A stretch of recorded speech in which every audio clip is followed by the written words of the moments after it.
एक आदमी बर्फ बनाने वाली कंपनी में काम करता था। एक दिन कारखाना बंद होने से पहले अकेला फ्रिज करने वाले कमरे का चक्कर लगाने गया तो गलती से दरवाजा बंद हो गया और वह अंदर बर्फ वाले हिस्से में फंस गया। छुट्टी का वक्त था और सब काम करने वाले लोग घर जा रहे थे। किसी ने भी अधिक ध्यान नहीं दिया कि कोई अंदर फंस गया है।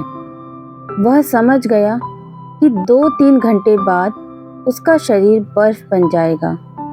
अब जब मौत सामने नजर आने लगी तो मालिक को सच्चे मन से याद करने लगा, अपने कर्मों की क्षमा मांगने लगा और कहा, मालिक, अगर मैंने जिंदगी में कोई एक काम भी मानवता व धर्म का किया है तो तुम मुझे यहाँ से बाहर निकालो। मेरे बीवी बच्चे मेरा इंतजार कर रहे होंगे। उनका पेट पालने वाला इस दुनिया में सिर्फ मैं ही हूँ। मैं पूरे जीवन आपके इस उपकार को याद रखूंगा। और इतना कहते कहते उसकी आंखों से आंसू निकलने लगे। 1 घंटा ही गुजरा था कि अचानक फ्रीजर रूम में खट खट की आवाज हुई। दरवाजा खुला। चौकीदार भागता हुआ आया, उस आदमी को उठाकर बाहर निकाला और गर्म हीटर के पास ले गया। उसकी हालत कुछ देर बाद ठीक हुई तो उसने चौकीदार से पूछा, आप अंदर कैसे आए? चौकीदार बोला कि साहब, मैं 20 साल से यहाँ काम कर रहा हूँ।